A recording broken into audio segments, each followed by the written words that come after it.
So today we're going to talk about Bhava. So if you don't already know, what we're doing is we're going backwards in the sequence of dependent origination. We started with Dukkha, understood what Dukkha is. We went into birth, the macro level of birth, the different kinds of births, the different factors that lead you to these different births, and then the psychological manifestations of that in the human realm. And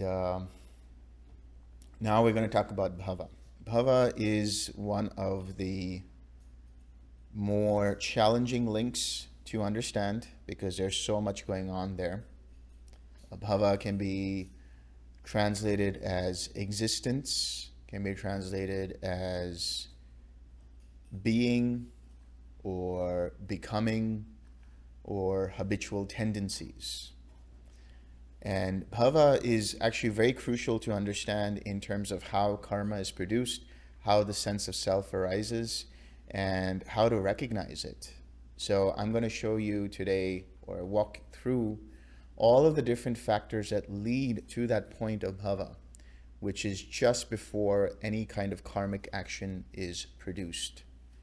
So I've taken some excerpts from the Bhava book, and we'll go over that. First, we'll go over what is the definition of bhava. So bhava comes from the root word bhu in Sanskrit, which means becoming, being, existing, the origin of cause or production. Bhava, depending on context and usage, can mean these things and more. So bhava can be understood as a process of coming into existence, of production, and of coming into birth. It's not a stationary effect, but a dynamic process, much like the rest of the links of dependent origination. It is the process of becoming into something, and therefore is the intermediary between the karmic fuel from craving, clinging, and conceit, and the output of that fuel as birth into a new existence, or the birth of mental, verbal, and physical actions. Bhava can also mean the acquisition, accumulation, or possession of something, which is why it can also be referred to as the storehouse of tendencies. And that's what we're going to look at. It's important to clarify there is a difference between the word bhava and bhava. See, there's bhava and bhava. Bhava denotes an emotion or some kind of affective disposition. It can also mean character, and sometimes bhava is used to mean intent in usages outside of the Pali Canon. But within the suttas, bhava is used in conjunction with other words to mean having become something, such as atha bhava, to mean having become a self. So in that context, bhava is also where your self is most strongest. Your sense of self is most strongest, right? So what that means is before you act, before you do anything, there is a series of firing of neurons, let's say, and synapses that are going on. And it creates all kinds of chain reactions. And these chain reactions are the links of dependent origination. So set on by contact.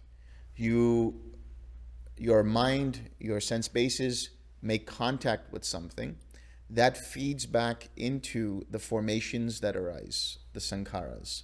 Those formations then give rise to a kind of cognition of how you view the world. That's the vijnana. I'll talk about that as we continue. But that vijnana can be defiled. That is to say, it can be affected, it can be stained, it can be tainted with certain kinds of afflictive states. And if that's the case, it can affect the way you interact with the world. It affects the way you view the world. And it affects the way you behave with others. So then when the feeling arises, whenever there is an experience of something, how you take that experience will determine what happens. If you identify with that experience, it's going to lead you into craving, which means you tighten up around that and you say, I like this, or you say, I don't like this, or you say, I am this. And because of that, that gives rise to clinging. Clinging we'll explore tomorrow, but clinging is basically that part of dependent origination which digs its heels into something. I am right, therefore I am this way. And if you find in your mind saying something like, I want this or I like this because, that because rationale that's there in the mind is the clinging that happens. It says, I am right because, I've studied this and I know exactly what I'm talking about and so on. Or, I like this kind of music because I grew up listening to it. Or, I have this certain kind of view because of whatever so and so. So it's a process of further personalizing the situation, the choice, the experience, whatever it may be, which then gives rise to the word, therefore I am so and so. That word, therefore so I am so and so, is the bhava. That's where you say, I am this or I am that. And when you say that, what comes to play are all of these habitual tendencies. There are these storehouses of habitual tendencies that arise that then your mind automatically inclines towards. You have a set series of choices of how you can react or respond to whatever is arising.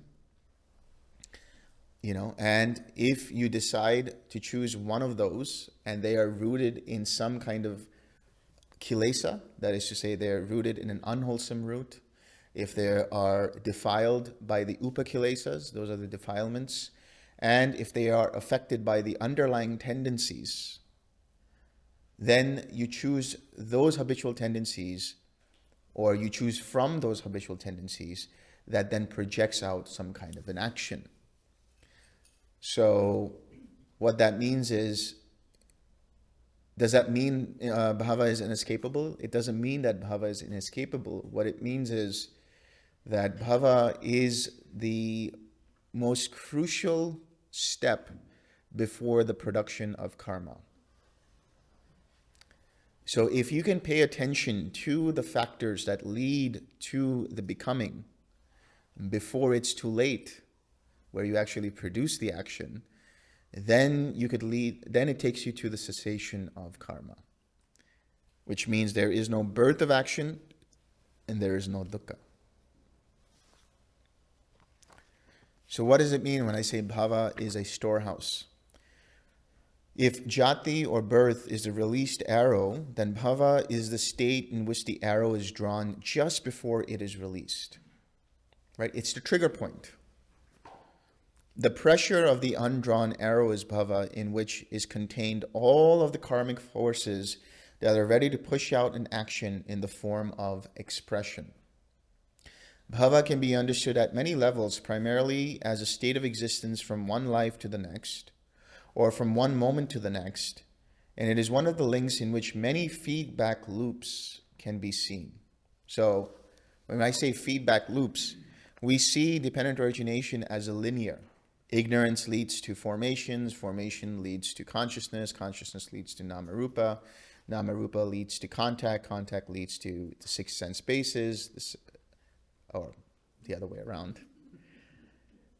Contact leads to feeling, feeling leads to craving, craving leads to clinging, clinging leads to becoming, right? And then becoming leads to some kind of an action. But before all that happens, what's actually going on is there's a lot of feedback systems going on.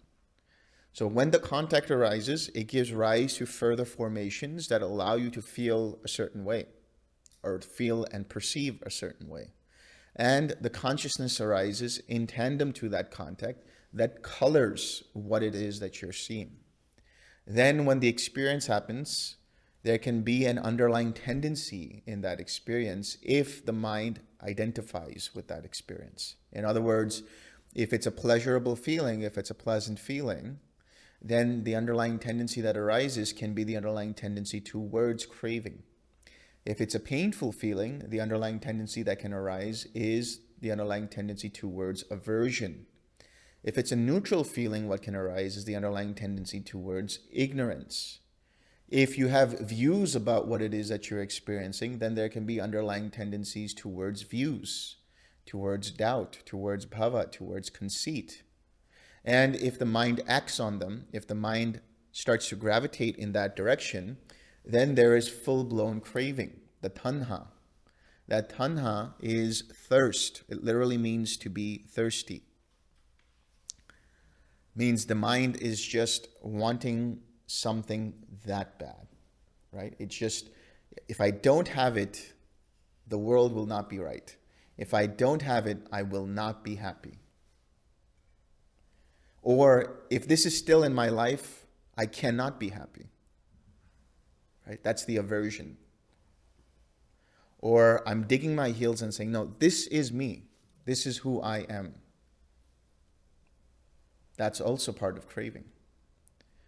And then when the clinging arises, the clinging, the upadana, there it's creating associations of, rationales of this, I like this, or I want this, or I am this, or I don't like this, I don't want this, I'm pushing this away because of so-and-so. Just whatever that is. And it can be an irrational rationale. It doesn't have to make sense at all. But in your mind, it does make sense because that sense of self is still steaming ahead.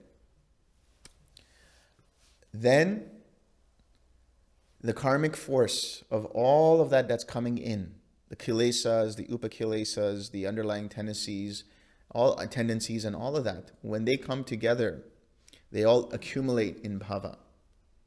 And they accumulate in the form of different inclinations that can arise.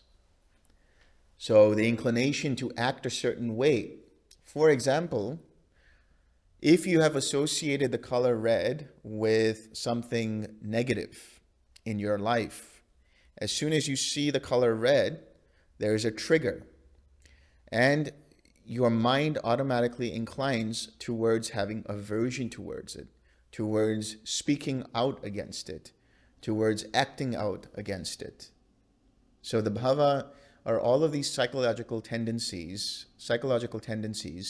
that cause you to behave in a certain way. This is the whirlpool of all of your different behavioral patterns. And now the key is to understand what those patterns are so you can break them. And there's a way to break them as well.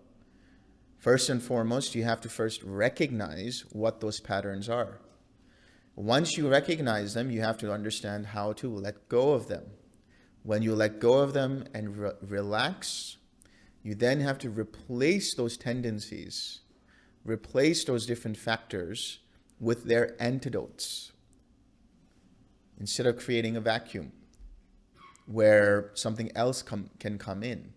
So it's a process of replacing unwholesome states, afflictive states, with wholesome states, with states that are beneficial to the mind, that uplift the mind, that cause the mind to intend or think, speak, and act in a way that is in accordance with the path, in accordance with whatever is right for that situation. And what that means is it doesn't cause oneself harm, and it doesn't cause another any intended harm. That's how you know it's the right action or the right speech.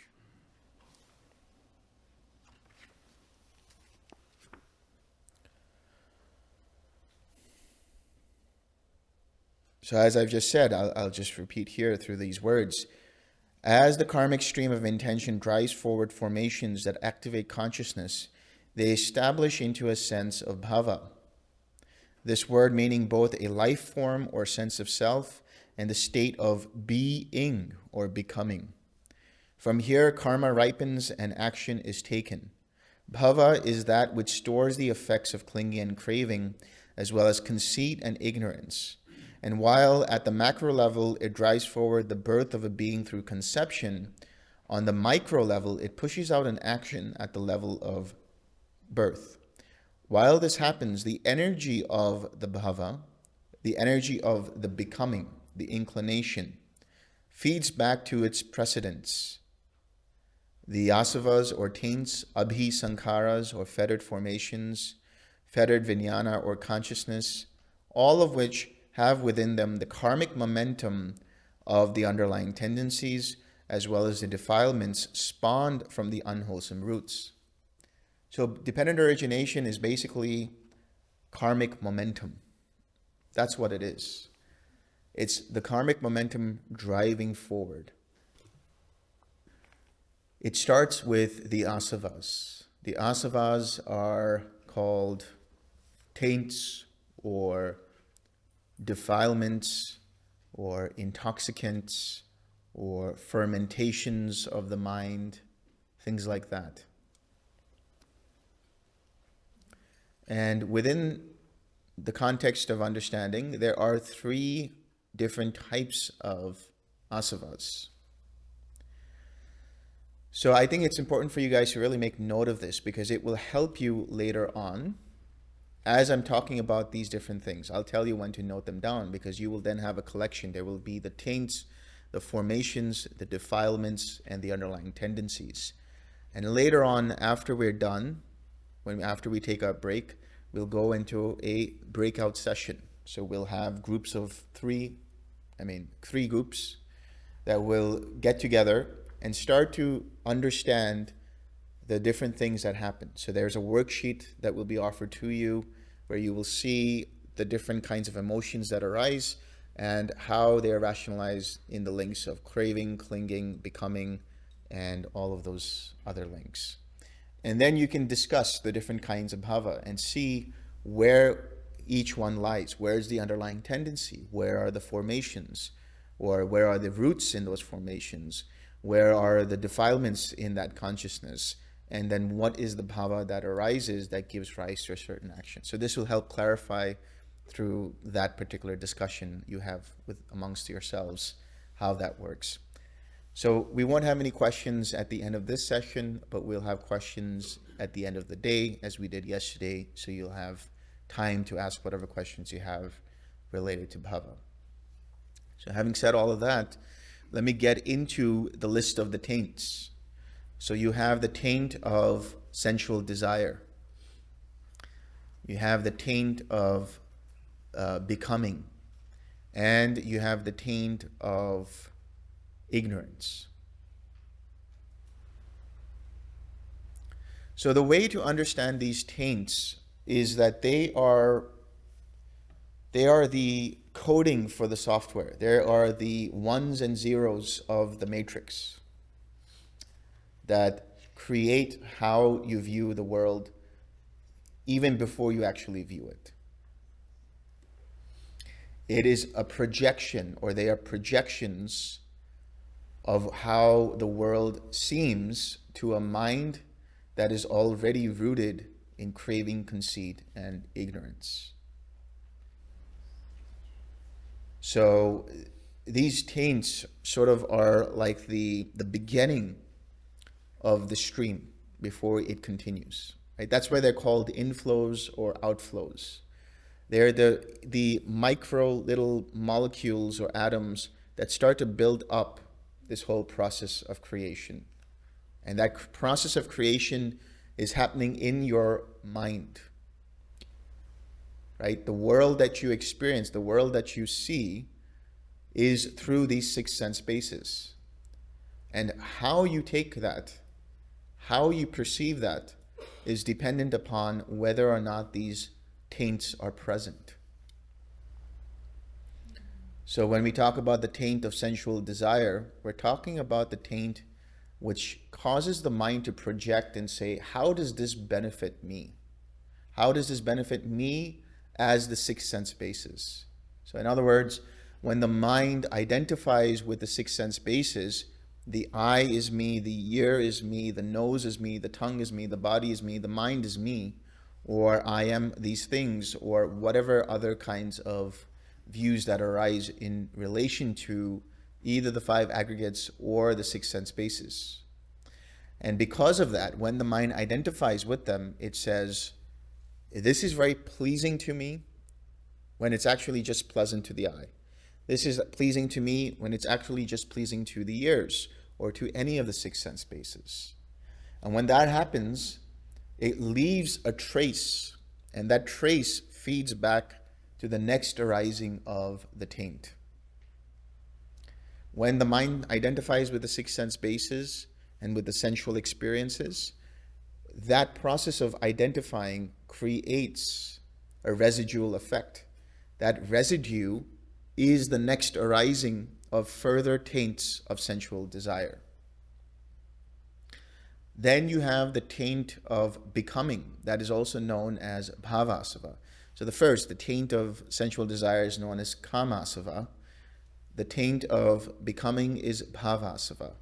Bhavasava means that there is a desire to be something. There is a desire to become something. Whether it's unwholesome or wholesome, there's still a process of identification going on. When the mind makes contact, or the six sense bases make contact with whatever experience is happening, naturally the mind will say, I like this or I don't like this. It just decides, I like it or I don't like it, or this feels good to me, or this feels good or feels bad to me, or I am this. That part of the mind that says I am this, or there is an I present there, then can give rise to the craving for existence or the craving for non-existence. It says, I want more of this, or I want to become this, or I don't want to become this. So all of the intentions that are present in the mind, based on all of the conditioning that the mind has grown up with, right? If you grow up in a certain kind of family with a certain set of values, based on those values, you will behave a certain way. And you will either want to continue that status quo of continuing those traditions, or you'll say, I don't like this, I don't want this, and you'll have the desire not to become. And you'll say, I want to introduce a new set of standards, a new set of values. This is one way of understanding the desire to be or the desire not to be.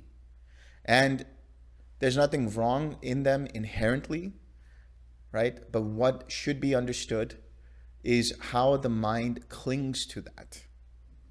If it doesn't happen the way you set out things to be, how does the mind react to it? That's what's important. And if the mind is agitated by it, then you know there is a desire to become. There is a bhava tanha, as it's called, the desire to be, the craving for existence. And when that is present, again, there is a residual effect. That residue is the taint of becoming, which arises in the next arising of the links of dependent origination. And then we have the taint of ignorance. What is ignorance? Here, ignorance is not realizing and understanding the Four Noble Truths. And that can mean different things. That can mean ignoring the Four Noble Truths. That can mean not knowing about the Four Noble Truths as well, right? Have you guys heard of the 4 kinds of competencies, right? Unconsciously incompetent, consciously incompetent, consciously competent, and unconsciously competent, right? These are the levels of competencies that you go through. So you don't know that you don't know. That's one level of ignorance. Never introduced to the Four Noble Truths, so how would you know about them? But then you know that you don't know. You realize, oh, you never heard of these Four Noble Truths. And little by little, you try to apply the Four Noble Truths. But there are times when you have slip-ups, and this is because of the taint of ignorance. You forget. That's what it is. You forget to apply the Four Noble Truths. You forget to be able to see the Four Noble Truths in every moment. Eventually, you make the effort. You 6R, and now you become consciously competent of how to apply the Four Noble Truths.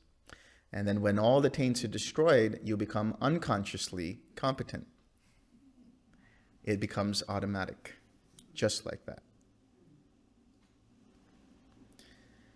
So here, when we talk about ignorance, practically speaking, what that means is it's a lack of mindfulness, a lack of attention.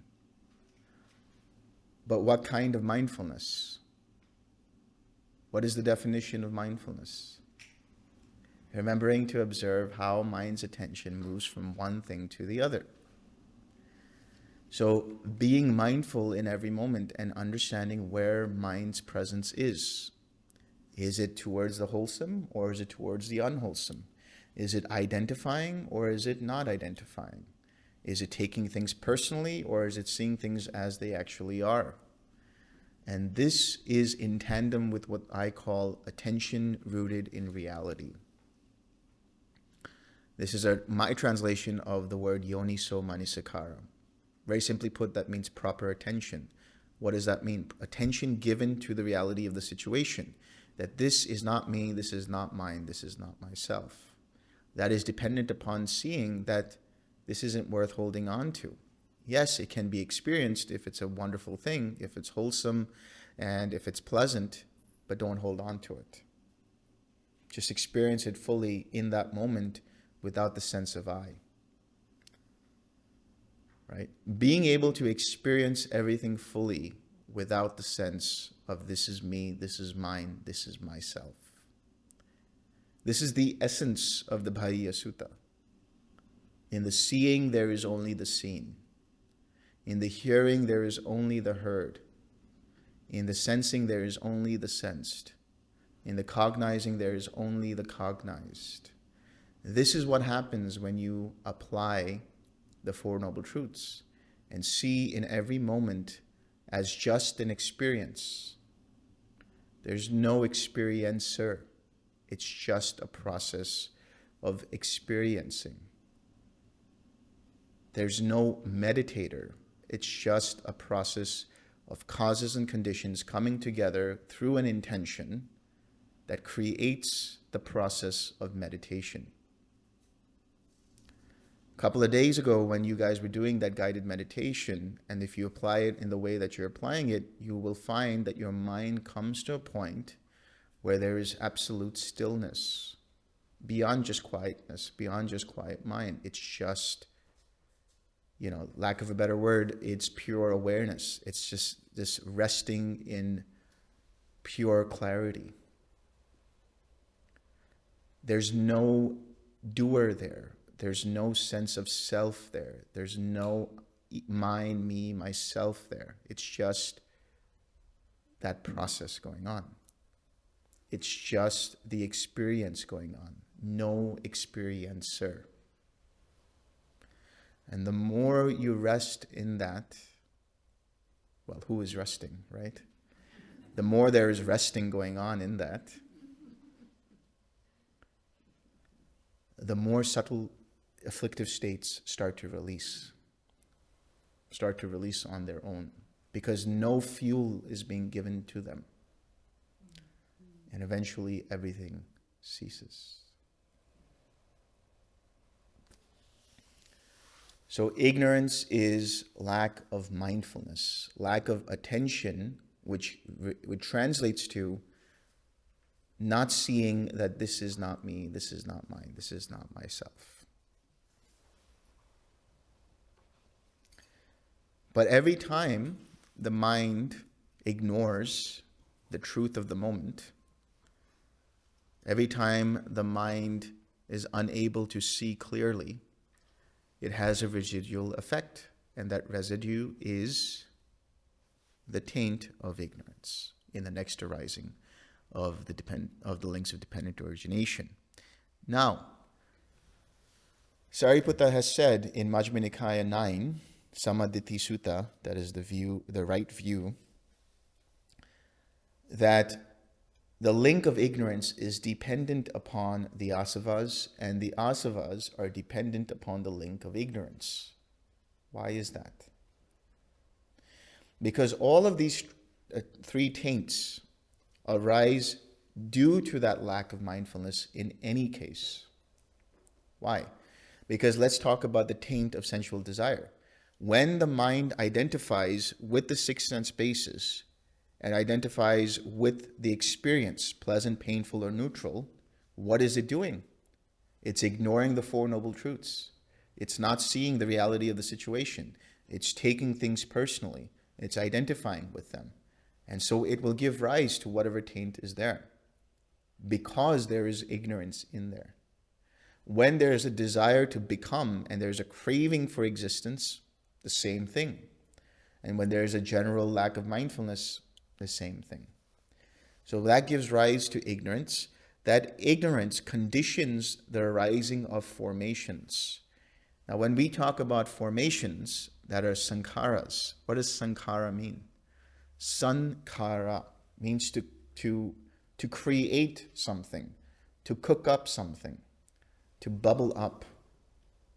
For those of you who go into quiet mind, you will notice in neither perception or non-perception, there are these little proto-thoughts that arise. They're not fully formed thoughts. They are the beginning points of some kind of construction of a thought. And those are the formations.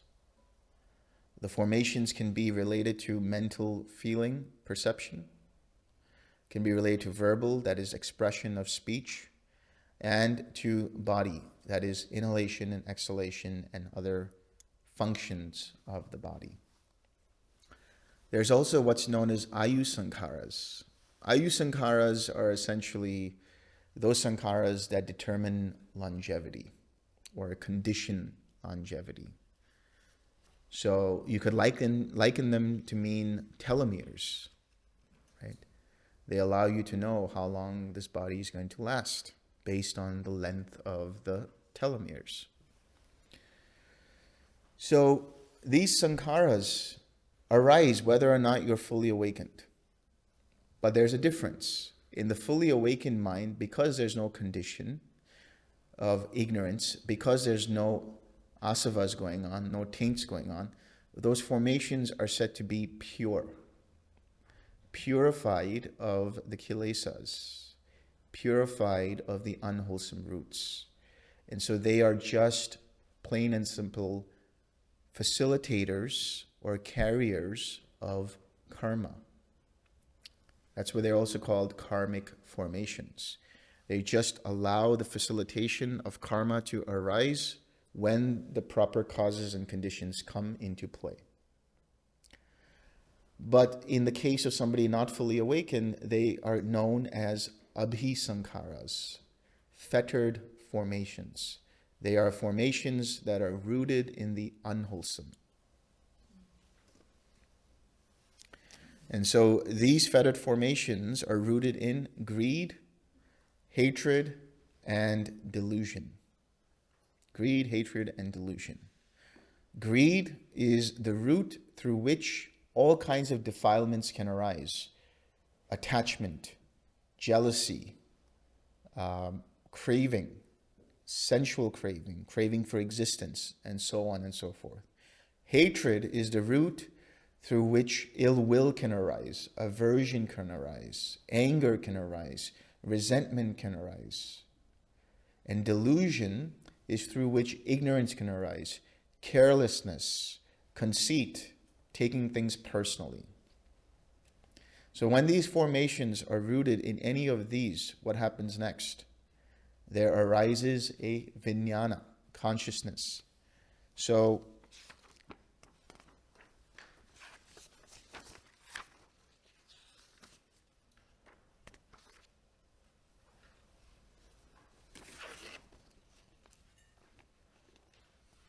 there is a sutta called, I'm going to just take an excerpt from it, because first we have to understand what the word vijnana is, right? Vijnana can be synonymous with the word chitta and the word mano. So jnana means knowledge. Vi is to divide. That knowledge is divided between the six sense bases, or amongst the six sense bases. That's why you have eye consciousness, ear consciousness, nose consciousness, and so on and so forth. Chitta means mindset. Chitta is a collection of similar patterns of thought that create a certain kind of consciousness. Mano is the part of the mind that is part of mentality. That's the faculty through which the processes of contact, feeling, perception, intention, and attention can arise. Now, this is how they can mean three different things, but this is how they can also be used synonymously. to mean one and the same thing. So what we're saying is this chitta or this vijnana or this mano, which is consciousness, can also be cognition, the bare awareness of something. How do you cognize something? How do you see something? How do you become aware of something? So if the formations are fettered by greed, hatred, and delusion, then the consciousness can be further defiled. And that's what I'm going to talk about now. They are called upakilesas, defilements. So now you can write these down. There are 16 defilements. The 16 defilements are covetousness, ill will,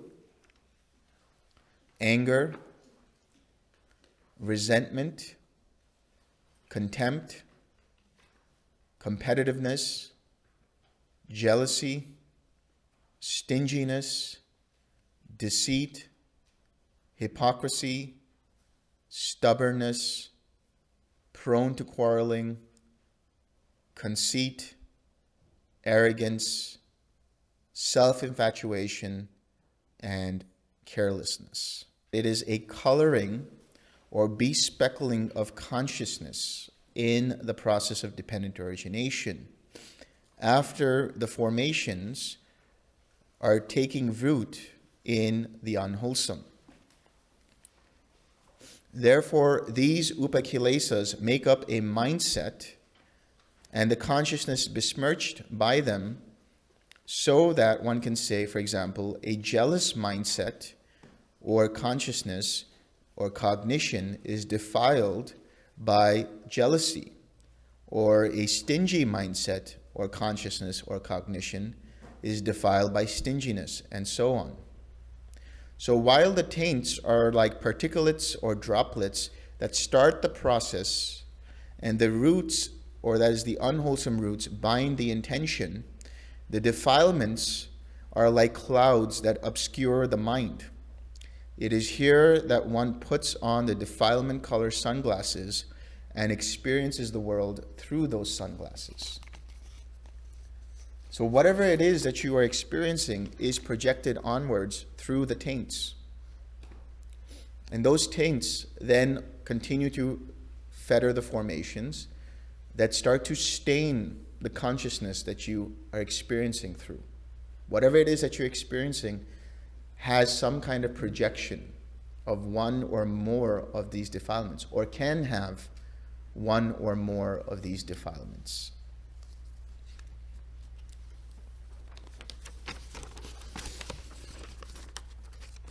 So within Bhava, what we are starting to see is that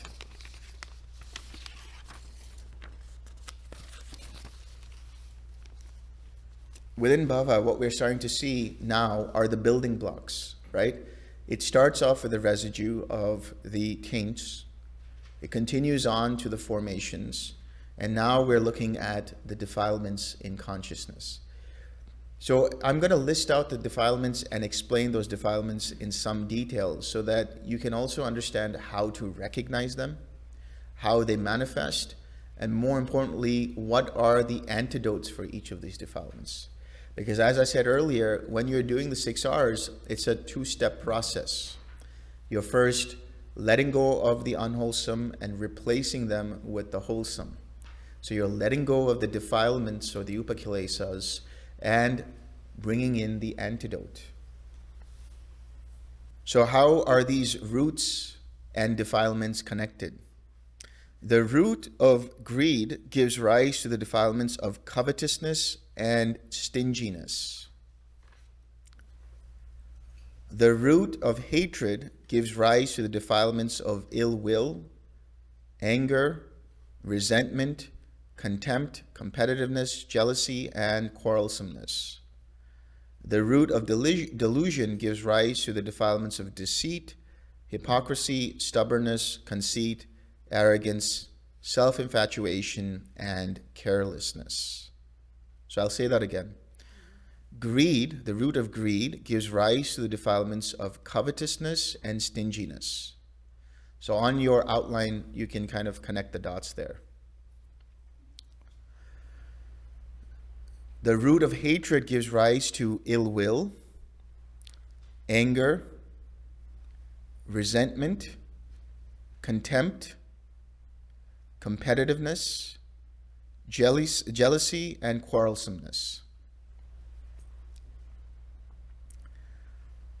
The root of delusion gives rise to the defilement of deceit, hypocrisy, stubbornness, conceit, arrogance, self-infatuation, and carelessness.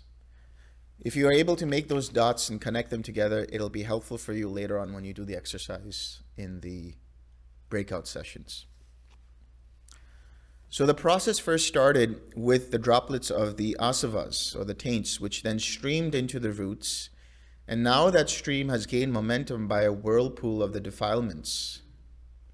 We will now explore each upakilesa in depth that is present in the whirlpool that connects consciousness and mentality materiality, since there is an interdependency between the two, for the purposes of understanding each effect on the link of consciousness that then extends to infecting the factors of Namarupa. So in other words, what we're saying here is, once we understand the defilements of consciousness, we can understand how they affect how contact is made, how feeling arises, how perception arises, what intentions arise, and how that attention is directed.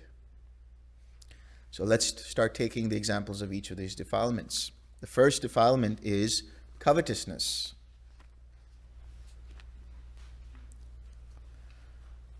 So this covetousness can defile the factors of contact, feeling, perception, intention, and attention in nama.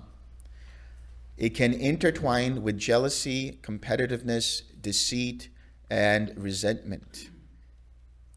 When you have this kind of mindset of covetousness, so covetousness means I want that, right? I want what they're having. Such a mindset is unable to see what is in one's own plate because the eyes are always looking at what others are eating and wanting that, figuratively speaking. Because of this, one is able to let go of restlessness and the mind becomes aggravated, possibly leading to breaking the precept of taking what is not given, leading to further restlessness. The overactivity of this covetousness can lead to an existence rooted as a hungry ghost in the mind. So a mental kind of hungry ghost that's always seeking more and more and more and more, never satisfied. But the antidote for this covetousness is generosity and gratitude. Now that's very important to understand. Generosity and gratitude are the way to deal with covetousness. Why? When you are generous, and that doesn't just mean with your resources, it also means with your wholesome states of mind.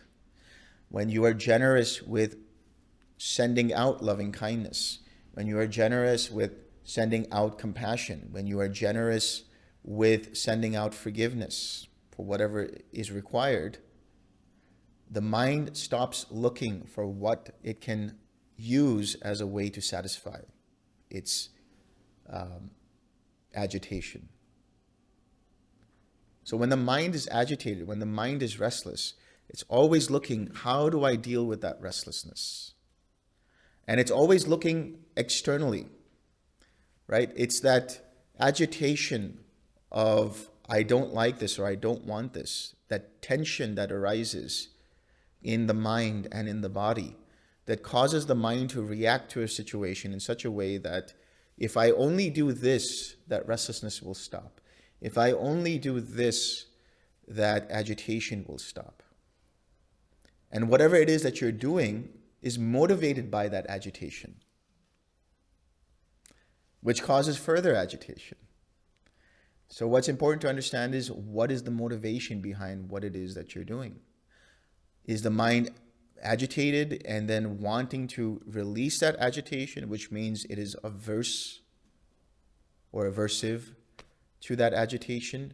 Or is it first recognizing here is the agitation present, which is causing the mind to want, to desire, to crave, which is wanting the mind to say, this is what I want, is wanting to say, if I only have this, I will be happy. If you can recognize that, let go of that, and instead of being in the attitude of what can I get, what can I take, replace it with generosity, which says, what can I give? How can I serve? What can I do to help you or to help others? That is generosity.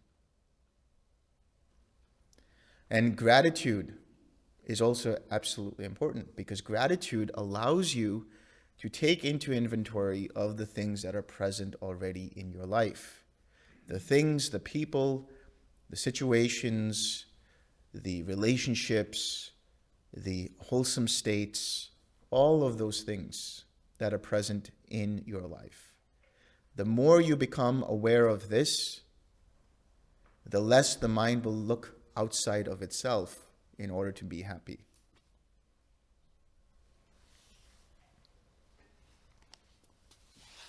So that's why I'm saying the antidote is generosity and gratitude.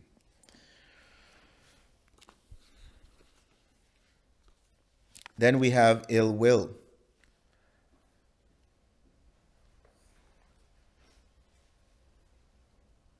Ill will is also another word for aversion. Aversion can mean the not wanting of an experience, person, object, or identity.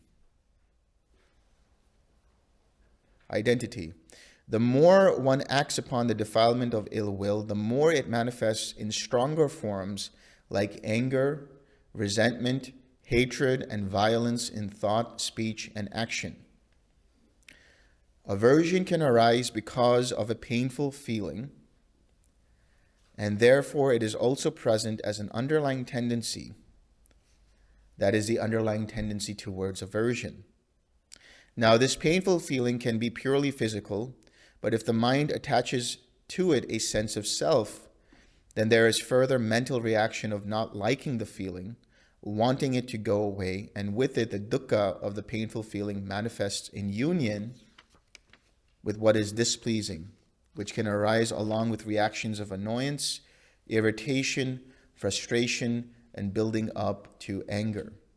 The more one harbors these thoughts, the more they accumulate in the mental bhava of a being as one who is annoyed, and then they spill over into further actions of even heavier thoughts, heavy in that they are rooted further in hatred and even more stained with the defilement of ill will. If this becomes the habituated personality and the consciousness is thus defiled at the moment of death, it can lead to unpleasant births in the next birth of existence. But aside from that, it can also lead into mental birth of an experience where everything is just terrible. It's just unhappy with everything all the time.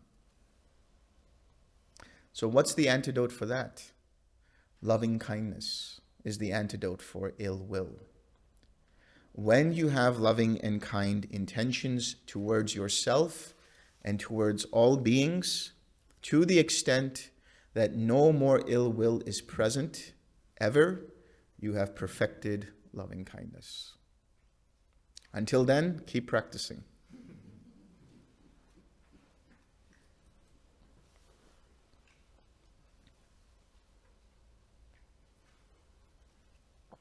Loving kindness softens the mind.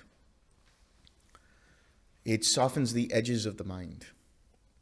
And those edges of the mind are filled with that ill will. It's the stain in the mindset or the consciousness that says, this sucks. I don't like this. It's the kind of mindset that says, that's annoying. That person, how they sneezed, I didn't like how they sneezed, or why did they shut the door in that way? Don't they know I'm meditating? Does that person really have to make coffee right now while I'm meditating? You know? Do they have to belch all the time? You know, whatever it might be, these thoughts that manifest are ill will. But when you have loving kindness, your mind looks upon those things in a loving and kind way. Okay, that's the reality of the situation, which means the fruit of loving kindness is equanimity. Loving kindness leads to compassion. Compassion leads to empathetic joy. Empathetic joy leads to equanimity. And everything is okay with the world, however it is. So if you really want to experience true beauty in this world, do it with loving kindness. Otherwise, if you have ill will in your mind, how can you truly enjoy what is going on in the present moment? How can you be truly content with what is going on in the present moment? So the beginning of that is the practice of loving kindness. Then there is anger. Anger is a destructive force, not just for the person receiving the anger, but for the one holding on to it. Anger is the intensification of ill will and aversion, which results in a mindset that is heavily defiled and results in thoughts of harm, violence, and even murder. Anger is like an intoxicant because it muddies the senses, makes the head feel tense, and colors the perceptions in a way that prevents one from seeing reality as it actually is, thereby causing one to become heedless, caustic, and prone to breaking the precepts. Anger is rooted in hatred and can give rise to a mindset stained with intentions and thoughts to cause harm. And as these thoughts pick up steam, meaning after contact with something that enrages the mind, the unpleasant feeling gives rise to the underlying tendency towards resistance. This causes one to deepen the aversion at the link of craving. At clinging, that anger is then possessed by conceit with the sense that this is me, mine, and I am. So this is me, this is mine, this is myself. And then there are justifications built around it in a matter of microseconds before it becomes part of a person's identity at Bhava. And at that point, the mind is unable to make sense of what is wholesome and unwholesome. That means it's in confusion, it's in doubt. Then it is almost inevitable that the anger will give rise to further angry thoughts, speech, or action, at which point the energy of this anger is fed back to the other links, starting with the taints. After this, the built-up tension is released, and the valve of becoming or habitual tendencies opens up to let out a flood of angry actions at 3 levels: mind, body, and speech. Then, when the dust is settled, the mind becomes tired, restless, or even lazy, and filled with sloth and torpor. However, the rush of anger for some, like an intoxicant, can become addictive.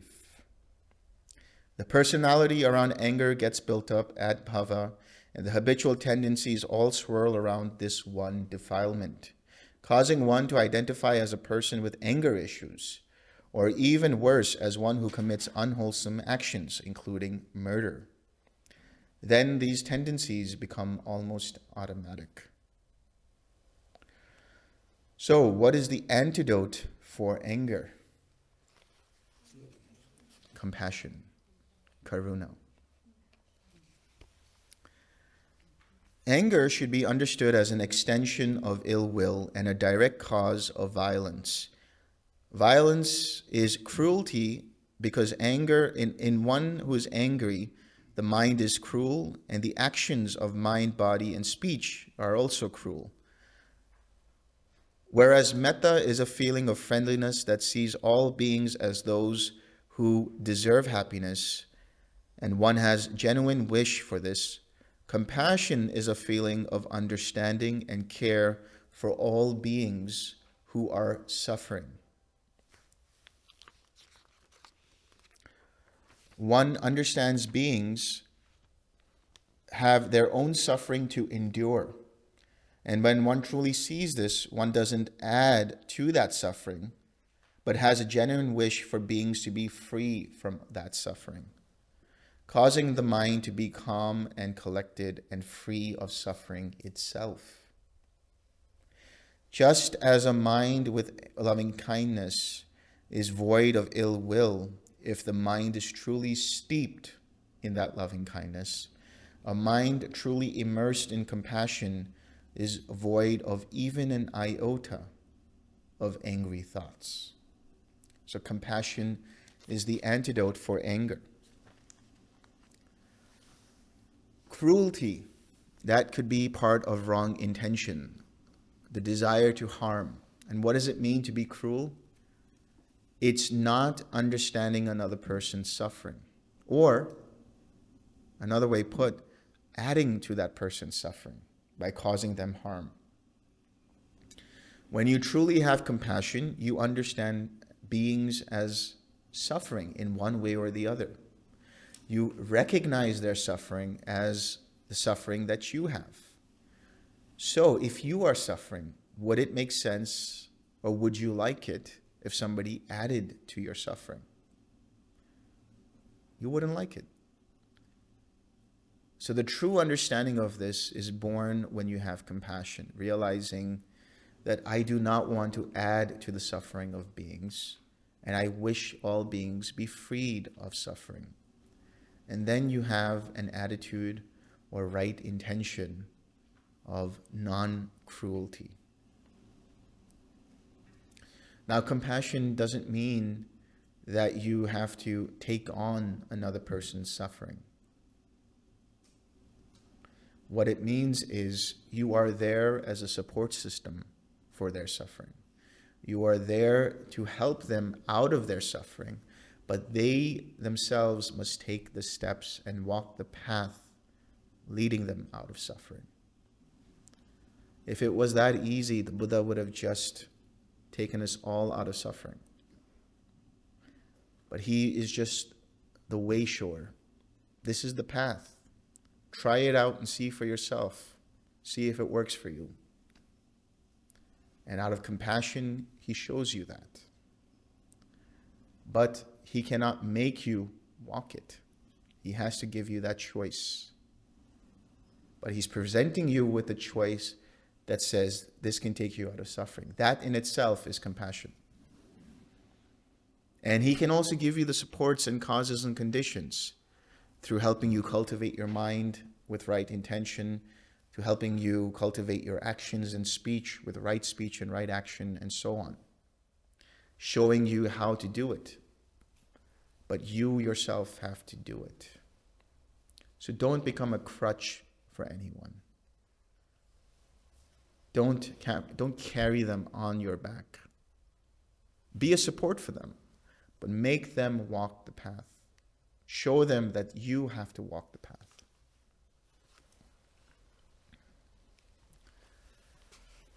Then there is resentment. Resentment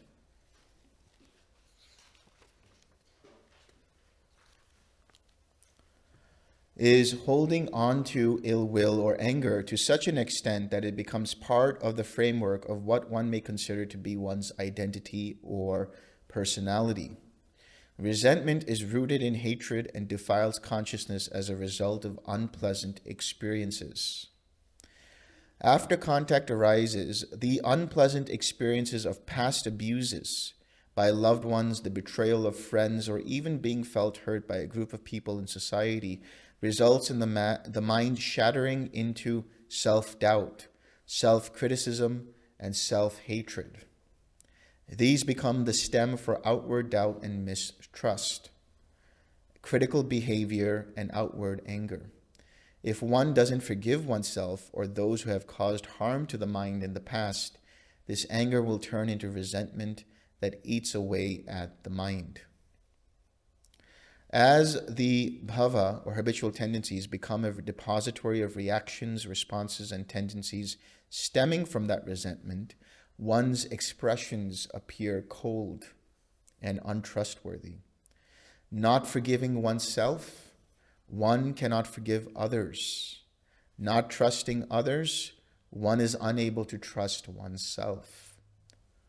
That is why the defilement of resentment feeds the underlying tendency towards doubt more than the others, which can manifest as doubt in one's own abilities, in the practice, in the path, and in the Dhamma.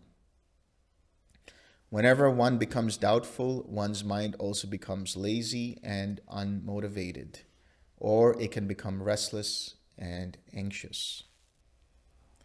If a person who triggers resentment comes in the vicinity of one's area, the contact of seeing that person immediately fires up the defilement of resentment and underlying tendencies in microseconds, leading to the automated response of behaving a certain way stemming from the habitual tendencies.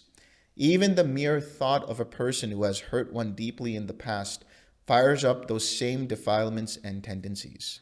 The more one thinks, speaks, or acts from these automated responses rooted in that resentment, the more one feeds that same resentment. It is a vicious cycle that only continues to energize itself through wrong or misguided attention and lack of mindfulness. There are 5 ways to let go of resentment: metta, or loving kindness, compassion, equanimity, abandoning attention towards the person who sparked that resentment, and reflection on everyone being inheritors of their own karma. Forgiveness is an antidote to resentment, and it ultimately helps cultivate and fulfill these 5 methods.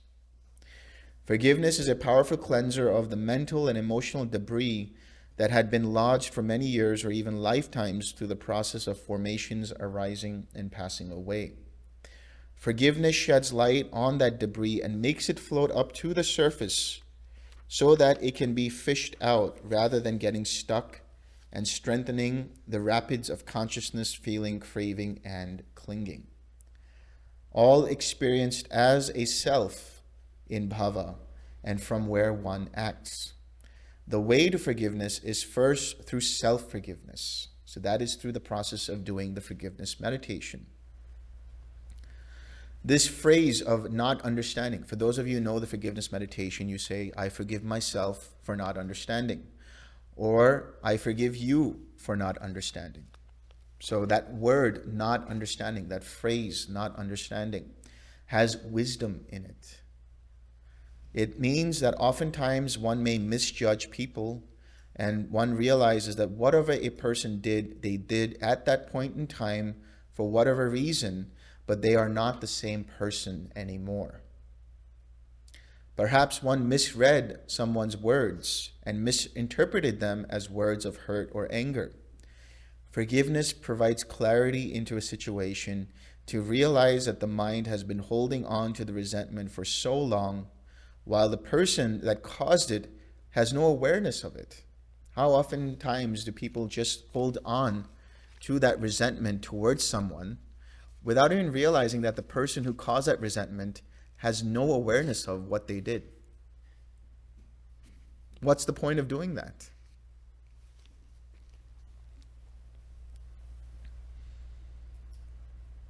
Instead of confrontation, the energy of forgiveness in meditation sweeps through the consciousness and cleans it of any stains of resentment. When this happens, the rest of the undercurrents dependent upon that defilement fade away, and there is a cleansing at Bhava.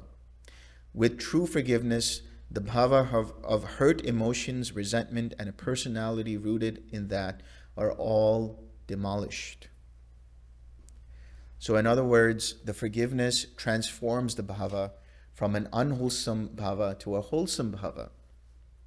Ultimately, you want to let go of all identification with Bhava, but it's a process of transformation. And the tool for that is forgiveness. You change resentment into acceptance. You change resentment into equanimity. The next time, so the fruit of forgiveness is, the next time you think of the person who hurt you, you no longer have any ill will towards them. You just see that person as they actually are. You see that situation as it actually is, without taking it personally and without identifying with it. Then there is contempt, or disparaging others. Contempt arises from the root of hatred and a strong sense of self. So contempt happens when you achieve some level of success, right? You have some level of success and you say, I am better than others, or they are no longer my friends because I hang out with a different bunch of friends now, or whatever it might be. So that contempt is rooted in some level of arrogance, some level of conceit, saying that, I'm different now. I'm more enlightened than you are, so you better listen to me, right? Or whatever that might mean. That's also contempt.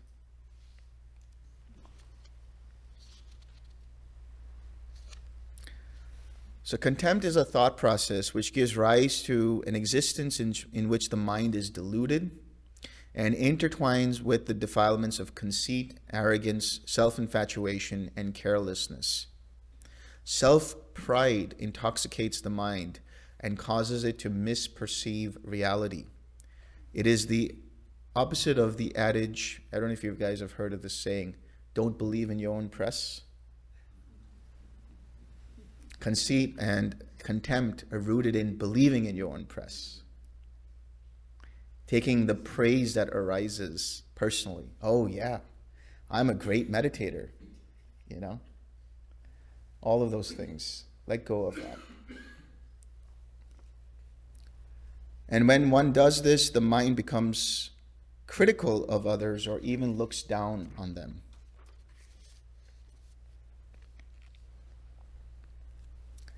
A mind with contempt doesn't have or make any consideration for others. As this happens, one leads a lonely life filled with bitterness and emotional pain, which becomes the new existence or bhava.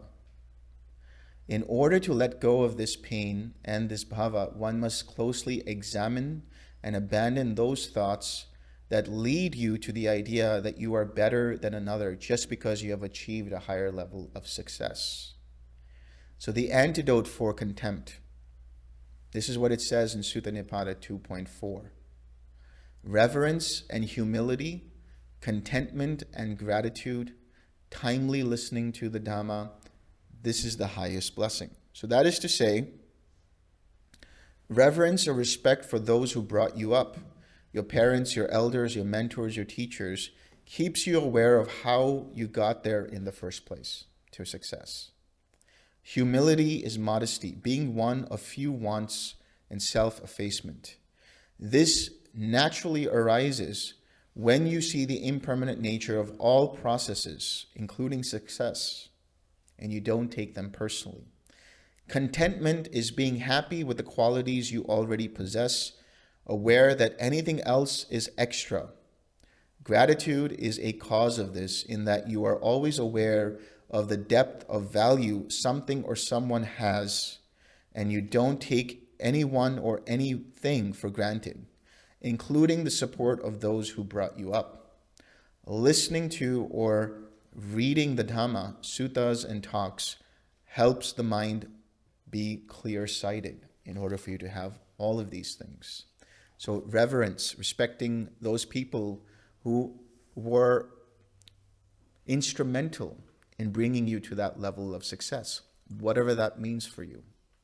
So appreciation for them, reverence to them. Humility. Okay, fine, this meditation teacher is more accomplished or whatever it might mean. So they expect a certain level of treatment. And if they don't get that level of treatment, what happens? They get upset. But there's a same or similar level of attainment that another teacher has, and they are made to do something that is maybe below what they should be doing, but they still do it because they have humility. It doesn't matter. They've let go of that conceit. It doesn't matter, whatever that might be. So humility is very important here. And then contentment. Just being content with what you have right now in the present moment. That is the way to renunciation, true renunciation. True renunciation is to let go of taking things personally. True renunciation is being able to disengage with whatever is arising so that it doesn't cause you pain or suffering in the long term. True renunciation means you let go of the idea that this is me, this is mine, this is myself. That's all it is. And that only happens when you are truly content with whatever is arising in the present moment. The lack of contentment can lead to craving, misidentification, or aversion. Then we have competitiveness and jealousy. These are rooted in hatred. Well, competitiveness is rooted in hatred because one has the sense of wanting to be better than others and domineering for personal gain while harboring ill will and aversion towards them. And so it is intertwined with jealousy, covetousness, conceit, arrogance, self-infatuation, and carelessness. Thoughts rooted in competitiveness arise due to having seen someone better than you are, and now you want to dominate the playing field. So it comes from insecurity. You get a sense that you have lost and become greedy to regain what you mistakenly thought you have lost, whether it's respect or attention, praise, resources, and so on. With this misperception, a person can become domineering, wanting to be right instead of getting things right. In other words, the person whose consciousness is infused with competitiveness develops the bhava to see everyone as a competitor instead of as a collaborator. That's what's happening in this world. It's all about competition. I have to be better than that person. They have to lose and I have to win. Instead of seeing everything as a collaborative effort and being happy for the other person's success, whatever that means for them.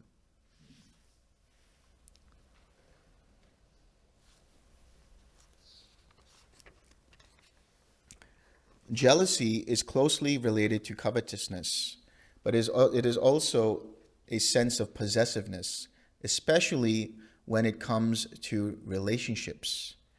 This defilement stems from the root of hatred, in that the mind has aversion towards an object of jealousy. It also stems from insecurity. Perhaps, for example, in a romantic relationship, one starts to see others begin to interact with their partner and they start to feel jealous, possessive of that partner. And thoughts rooted in that jealousy can manifest in speech and action that exhibits that possessive attitude, causing you to cultivate the bhava of a being who is jealous and possessive. This can lead you to become suspicious, and it begins to proliferate all forms of what-if scenarios and the self-fulfilling prophecy of not wanting to lose that partner. In other words, you become jealous and you don't want to lose that partner, but because you're motivated by that jealousy, you do everything to lose that partner.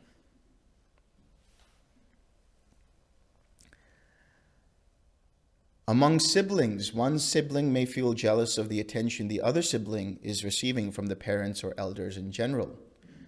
One may view their sibling in a negative light, and this can manifest in harsh words or even actions towards the siblings as well as the parents or elders. This can also happen in the workplace, where one becomes jealous of the praise of a colleague is receiving, and instead of celebrating in that colleague's success, you harbor jealous thoughts, and every time that colleague comes to mind, you may even bear ill will, anger, and resentment towards them.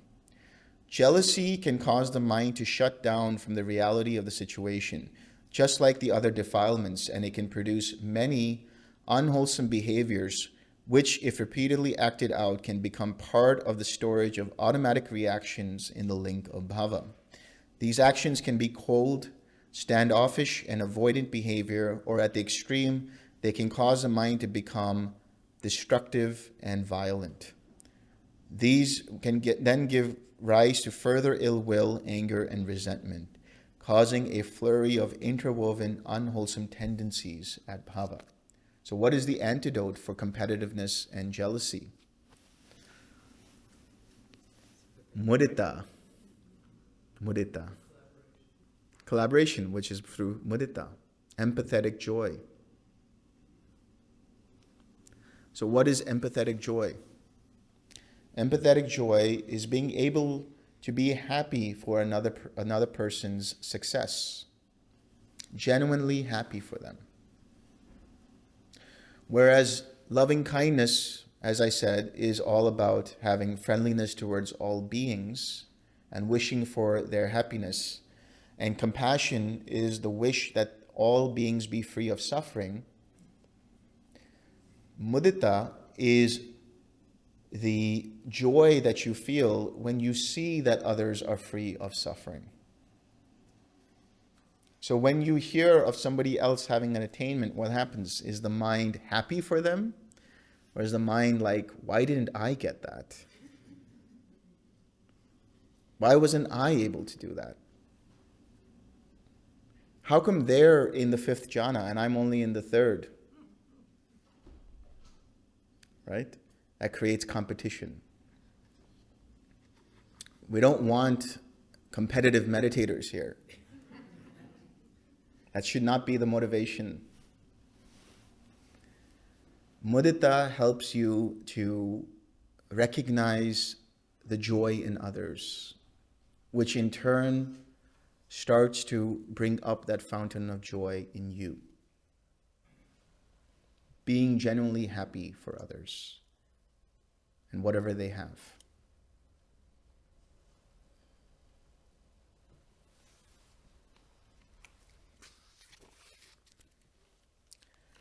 And then we have stinginess. Stinginess stems from the unwholesome root of greed. There are 5 types of stinginess regarding one's shelter, one's family, which can be understood in different ways, gains, praise, and the Dhamma itself. One may have attachment to all of these, thus causing one to become identified with them and consider them as me, mine, or I am. At which point then, the bhava rooted in such conceit becomes defensive and holds on to these types of stinginess. You can consider your house as the ultimate possession and feel thwarted if you have to share that dwelling space with another person. And this doesn't just have to be for someone who has a large mansion, but even as small as a dorm room or a hut. Anybody who has roommates can attest to this, right? This is my space. Do not go anywhere near my space here. That's stinginess.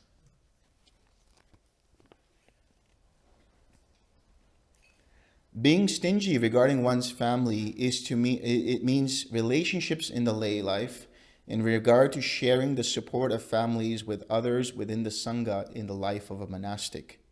So how can you be stingy with relationships? For example, you may be controlling of where a family member may go or who they can speak with, and so on. Instead of family for a monastic, you may try to hoard the support of lay families, trying to exclude the rest of the Sangha from being able to receive donations from such families. Stinginess in regard to gains is not sharing the food or other resources one has gained with others. You may have received some money for the benefit of your community, family, or team members in a work environment. But you hoard that money, control how it's spent in such a way as to make sure only you are benefited the most from it, and the cost of others missing out. At the cost of others missing out. Perhaps you receive donations in the form of clothes, electronics for the benefit of spreading the teachings of the Dhamma, but you are uninclined to share and are rather possessive of these things. When you receive teachings of the Dhamma, you may be stingy regarding those teachings by trying to hoard what you teach, or what you have learned rather, and not share them with others who may require it when asked about it. We can be stingy with the Dhamma too. You learn something new, and when somebody asks you about it, you're just annoyed by them and you don't want to deal with it. You don't want to share the Dhamma in that moment. You can be stingy with it.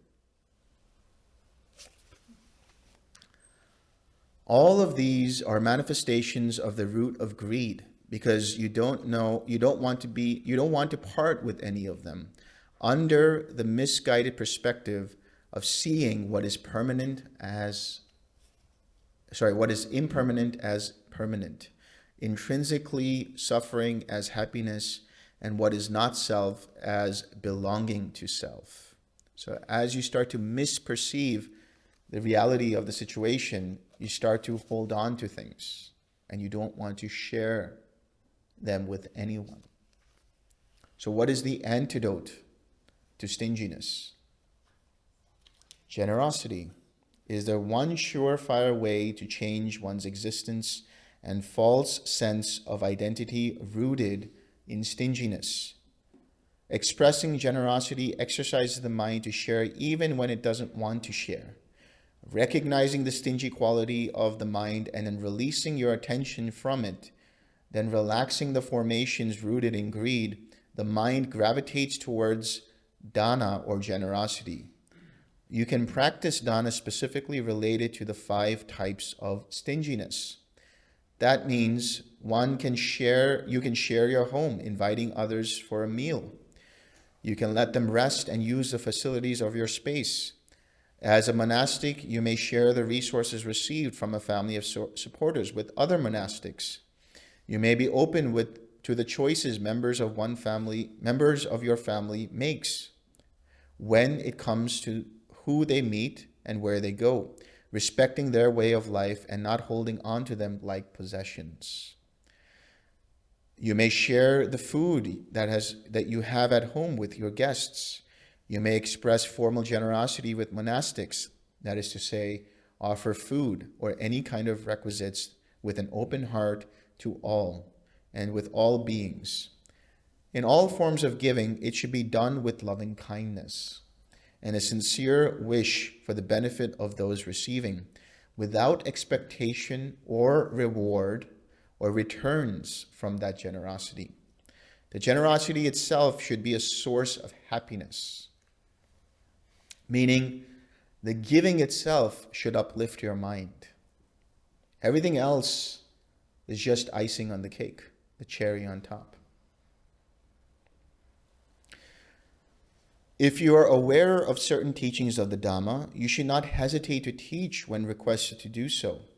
And of course, the simplest way always is to share one's smile with all, causing others to experience an uplifted mind. It's as simple as smiling, guys. Now we'll talk about deceit and hypocrisy. How do you deal with that?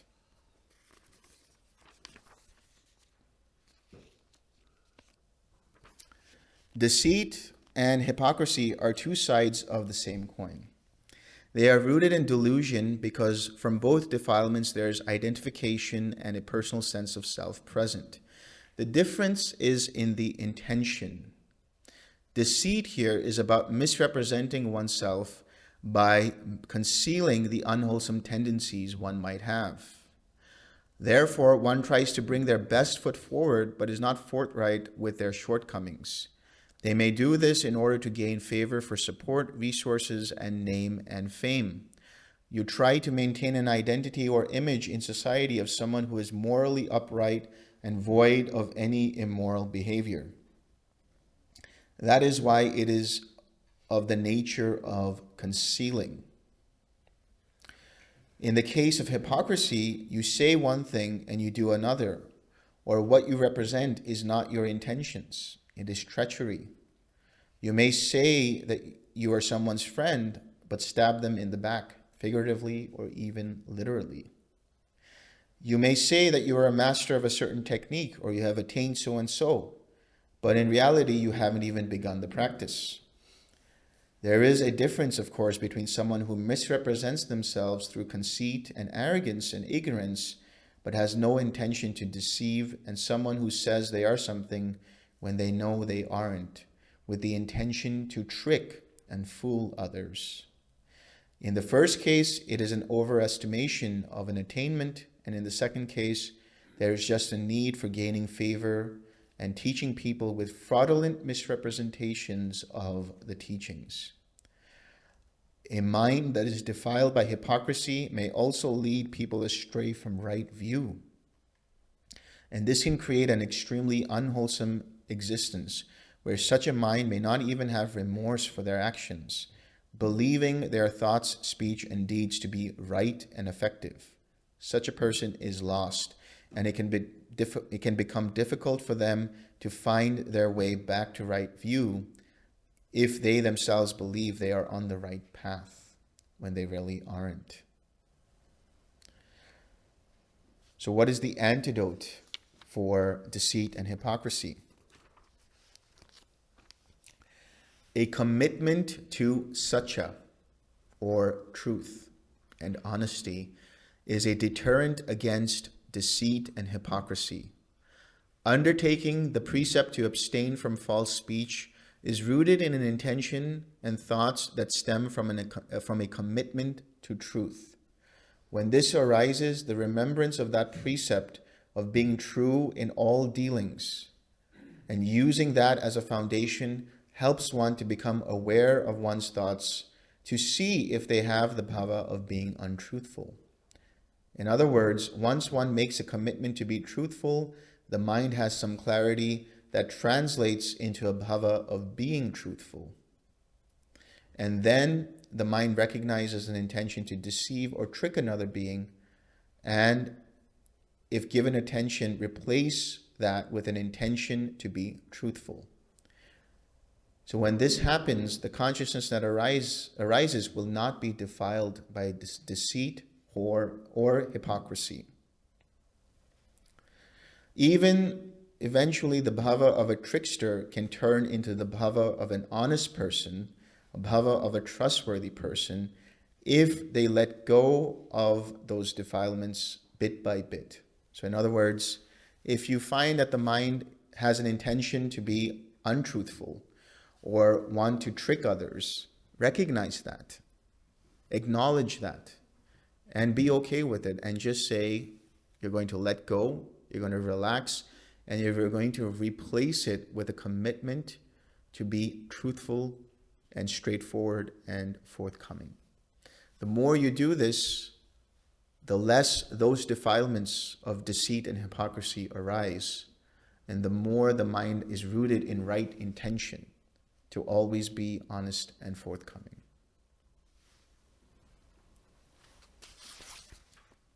Then we have stubbornness.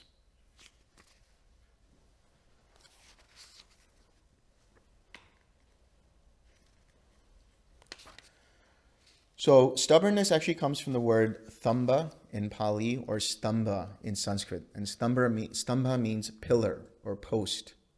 It's unyielding, inflexible. It's just stubborn in your ways. Stubborn as a bull, as they say. A mindset defiled by stubbornness holds strongly to views, and unable to move forward with ease, if at all. Usually such stubbornness may be expected in the beginning for a mind that is doubtful or skeptical, questioning everything. This is a good thing insofar as experimenting and seeing for oneself the beauty and practicality of the teachings of the Dhamma.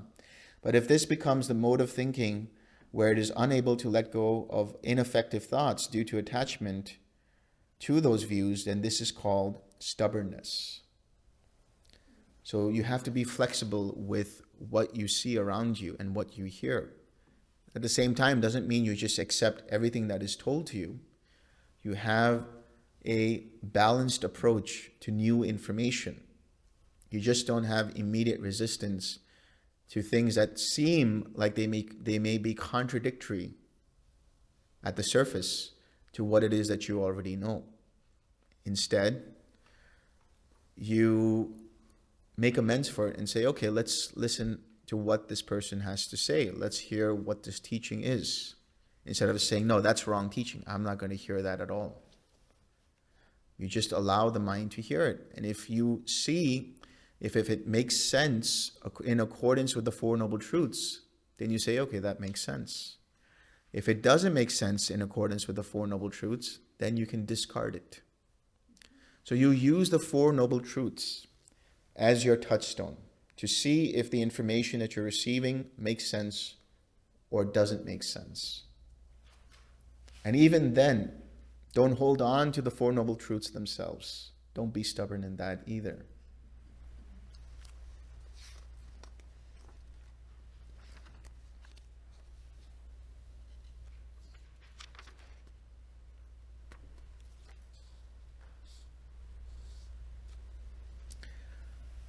So what is the antidote for stubbornness?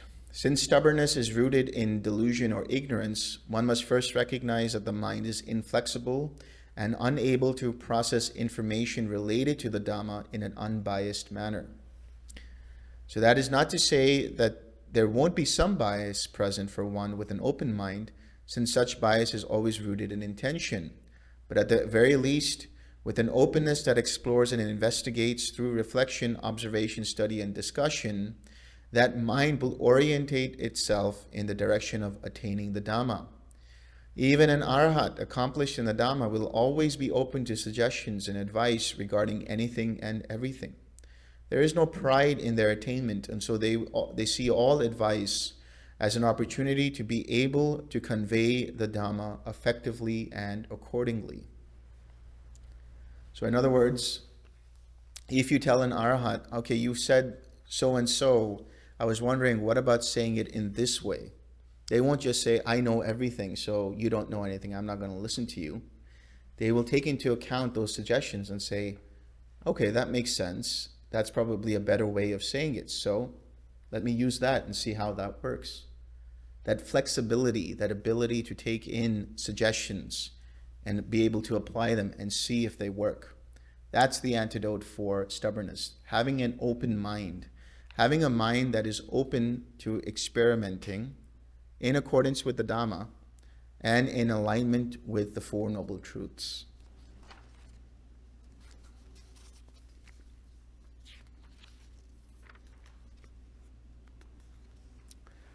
So the next one is called quarrelsomeness, or prone to quarreling, hostility, or being quick to retaliation.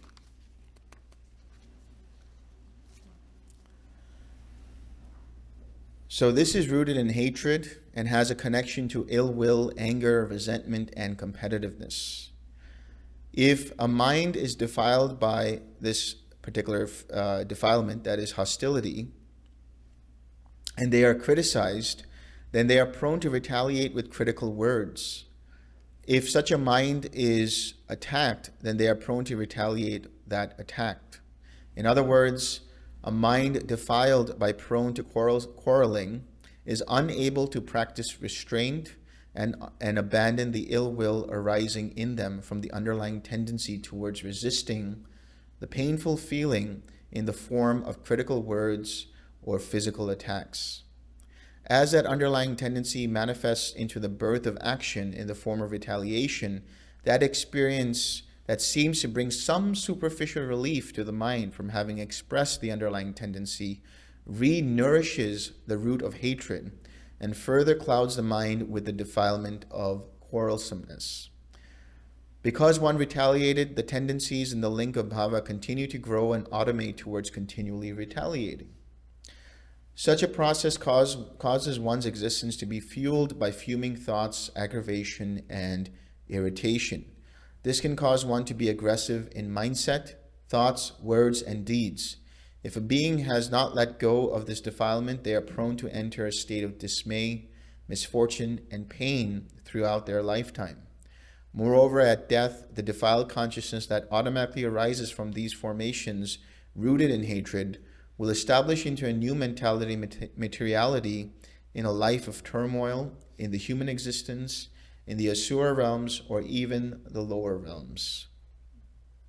This is because this defilement leads one to break all 5 precepts and destroys the purity of one's mind. Such a mind is untamed and not cultivated properly for the practice of meditation, and thus such a mind will not obtain wisdom.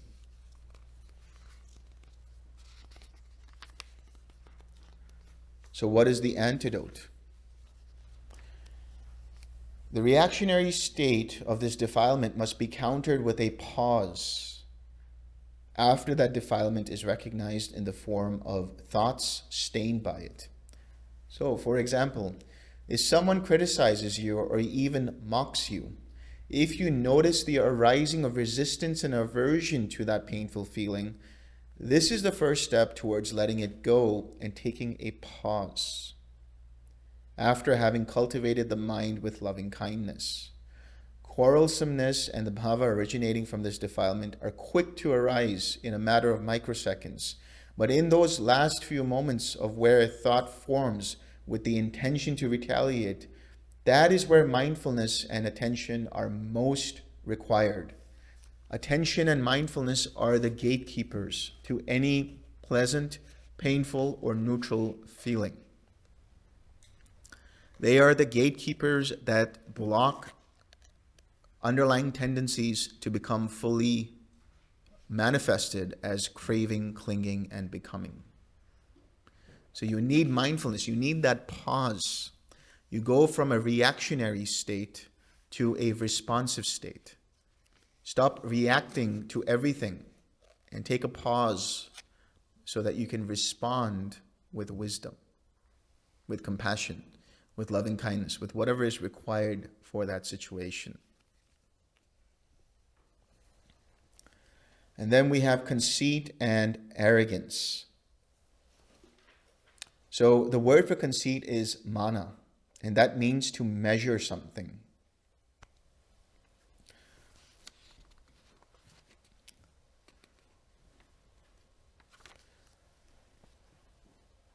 This is a deeply embedded view in mind that sees the world in the context of I am.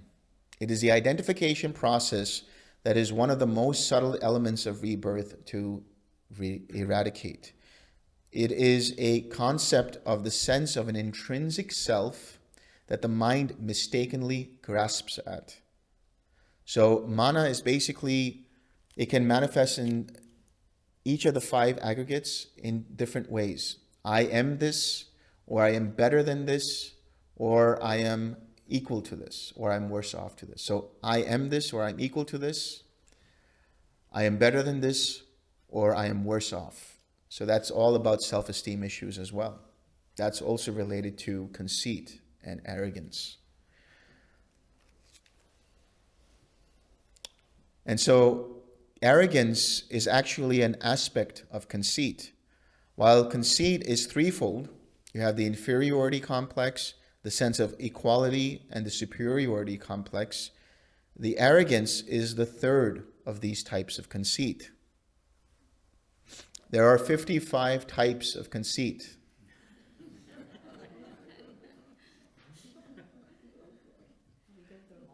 I'm not going to go through all of them, don't worry. 55 types of resistance. And 55 types of resistance to hearing that conceit. Which one is the best conceit? That's a good question. The conceit of all conceits is the conceit that says, I am the most conceited. The basis for all of these different types of conceit stem from the idea that of an I am in relation to the 5 aggregates. This gives rise to attachment to a sense of self that then translates into the desire for bhava or vibhava, the desire to exist or not to exist. Until there is this sense of I am present, that bhava will continue to remain as a link. This bhava doesn't just extend to a certain type of identity or existence on a macro level, but it can also arise within the context of meditative states. If one thinks I am experiencing this jhana, or I have attained this space, or I enjoy the factors of this state, then they are identifying with that jhana. So I want to clarify what that means.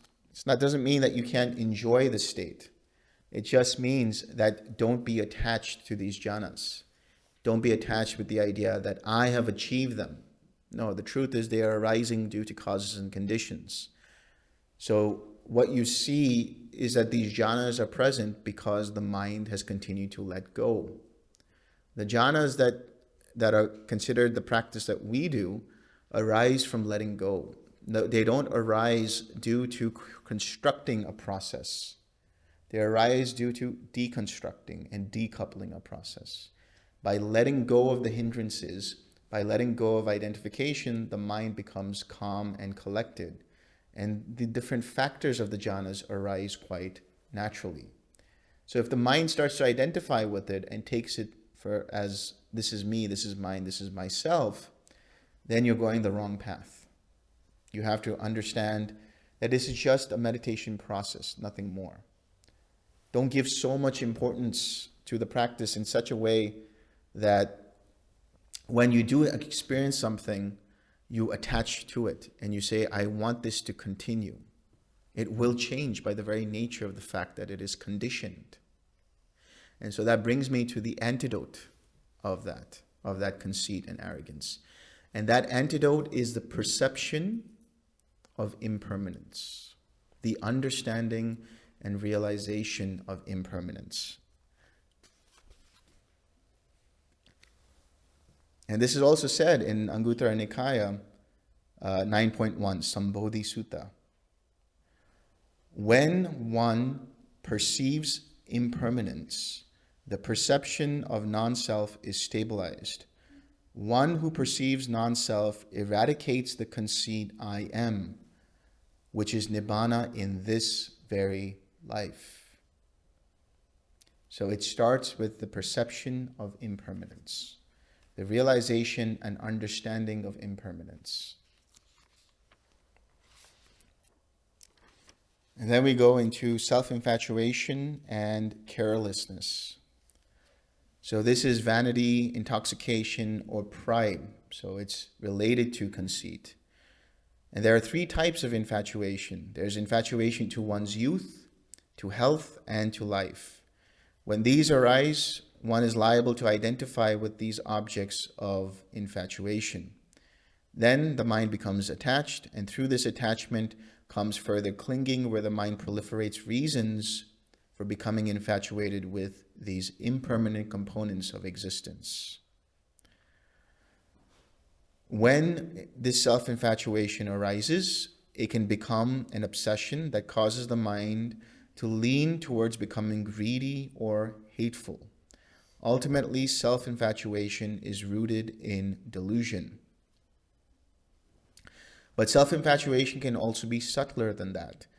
There can be infatuation to your achievements, your birth, your status, your gain, your being honored and respected, fame, followers, one's appearance, knowledge, wisdom, intelligence, and expertise, and even mastery of jhanas and other meditative states, and so on. When this arises, it gives rise to the underlying tendencies, which then causes the mind to create further fuel for bhava as an existence in either sensual form, luminous form, or formless. On the micro level, it causes the mind to further root itself into greed, hatred, and delusion. Ultimately, the carelessness that arises is because there is a lack of mindfulness and lack of attention. Carelessness means that you're just not paying attention. You're unmindful of whatever is going on in the present moment. So what is the antidote? Diligence is the key to abandoning the defilements of self-infatuation and carelessness, and ultimately all other defilements, tendencies, and hindrances. It is the coefficient to yoniso manasikara, attention rooted in reality, mindfulness, comprehension, discernment, and awareness, which together lead to collectedness of mind and the insight into reality as it is. This arises through right intention and right effort. It's only after you recognize that the mind is deluded and confused that you seek a way out of such states, and that is rooted in the intention inclined towards the path. Right effort here is the pivotal tool, which changes the wrong view to right view, wrong intention to right intention, wrong speech to right speech, wrong action to right action, wrong livelihood to right livelihood, wrong mindfulness to right mindfulness, wrong collectedness to right collectedness, and so on.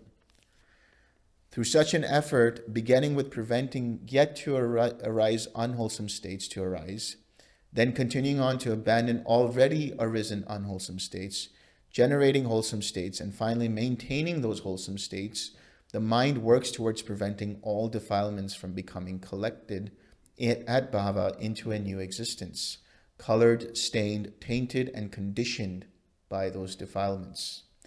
In other words, 6 R's. So in order to let go of negligence or carelessness and self-infatuation or any of these defilements, what you require is the ability to recognize them first and foremost. So how do you bring up that mindfulness? How do you bring up that attention? You need to bring up the path. You need to first understand what is the path. You have to first develop right view. That right view leads to right intention of letting go, of cultivating loving kindness, of compassion, which results in speech that is right speech, that abstains from harsh speech, abusive speech, that abstains from false speech, from gossip and slander and so on. And right action, that is to keep your precepts. And right livelihood, have a livelihood that does not cause you harm or cause others harm. All of these allow you then to be able to utilize the 6 R's. When you use the 6 R's, you regain your mindfulness. When you have mindfulness, there is collectedness. When you have collectedness, the mind is primed for insight. When there is insight, there arises liberation. So ultimately, following the path, diligently, consistently, constantly, 24/7, 365. No holidays.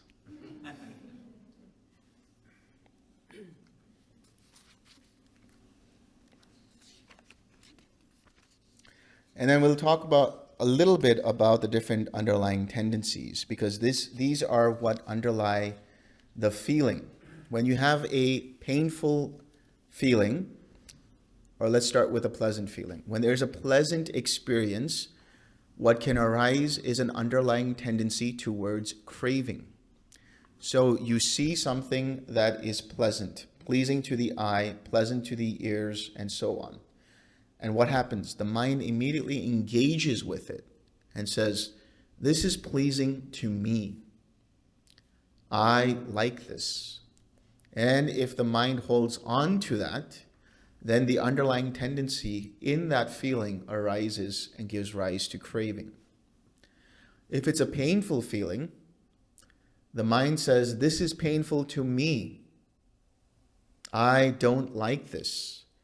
And in that unpleasant, painful feeling, there arises the underlying tendency towards aversion. When the mind holds on to that, there arises aversion in full-blown craving. The underlying tendency to ignorance can underlie pleasant feeling, painful feeling, and neutral feeling. That underlying tendency towards ignorance is to ignore the Four Noble Truths, to have a lack of attention and mindfulness. Then there's the underlying tendency towards doubts. Doubts in terms of being confused about whether this is a wholesome state of mind and an unwholesome state of mind. How do you recognize the difference between a wholesome state of mind and an unwholesome state of mind? How do you know what is wholesome and unwholesome? If there's craving. Yes. Unwholesome creates tightness and tension in the mind. Wholesome creates space in the mind. Wholesome liberates the mind. Unwholesome binds the mind.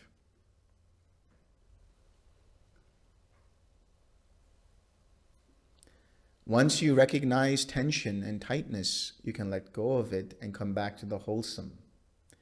And there won't be any underlying tendency towards doubt. The underlying tendency towards views, having opinions about what it is that you're experiencing and holding on to those opinions. What does that mean? You have perceptions of an experience. You say that experience is bad or that experience is unpleasant, and you have opinions about it. You start to judge it. You start to take it personally instead of seeing it non-judgmentally, instead of seeing it as just another process. You also start to have different opinions in terms of views regarding everything from politics to religion to whatever it might be, even the Dhamma. All of those views keep the mind bound over here to samsara, one way or the other. You have the underlying tendency towards conceit, which is just that identification process of saying, this is me, this is mine, this is myself. And then you have the underlying tendency towards bhava. You like this, you like being in this existence. You like being a meditation teacher, or you like being a meditator. You don't want to let that go. If it damages or creates a hindrance for you to continue that existence, and you don't like that, then you have the underlying tendency towards that bhava. But if it goes away and you're okay with it, then that's fine.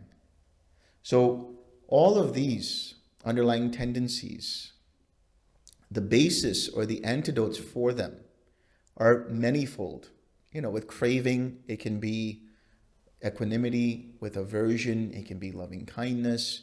With doubt, it can be investigating and understanding what is wholesome and unwholesome. With views, it's understanding what is right view and letting go of other views that might be in conflict with those right views. With ignorance, it's about maintaining proper attention and mindfulness. With conceit, it's about seeing impermanence. And with bhava, it's about letting go of a sense of self to anything, whether it's your job, your career, your relationships, your family, whatever it is. Even the idea of yourself. Because what you think you are is just basically a collection of different memories and experiences and relationships and things around you. And then that's further strengthened when you start to extend that sense of self to all of that. Yesterday I gave you the example of the bowl. This is my bowl here. Nobody touched this, right? This bowl is an extension of me. If you do anything to this bowl, you're harming me. So don't touch it, right? That's the underlying tendency towards bhava, towards conceit, and so on. But all of the different manifold things that I've shown you as antidotes, the basis for all of them is mindfulness. And as a result of that mindfulness, you have the 7 enlightenment factors. The mindfulness gives rise to investigation of states. The investigation of states is an antidote for doubt. That investigation of states gives rise to energy and effort. That effort gives rise to joy. That mental joy can be an antidote towards sensual craving and towards aversion. That joy then gives rise to tranquility. That tranquility can be an antidote towards any kind of aversion, any kind of view, any kind of conceit, and so on.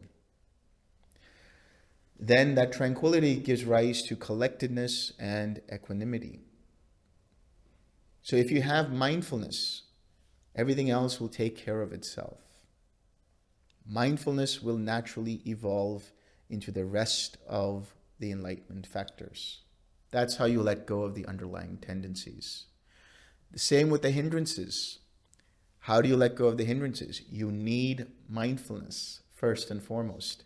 And that is the 6 R's. That's the first step of the 6 R's, to recognize what is arising. As soon as you recognize, you bring in attention, you bring in mindfulness. And using the rest of the 6 R's, you also cultivate the factors of mindfulness. The factors of enlightenment. That is to say, when you recognize, you bring into the mind that regained mindfulness.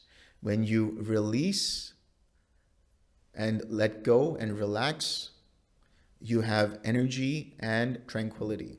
So first you have mindfulness through recognition, and you have investigation of states, because you say, I recognize the mind is now in an unwholesome state of mind. When you release and relax, you have the proper energy and tranquility that arises. When you re-smile, you bring up joy.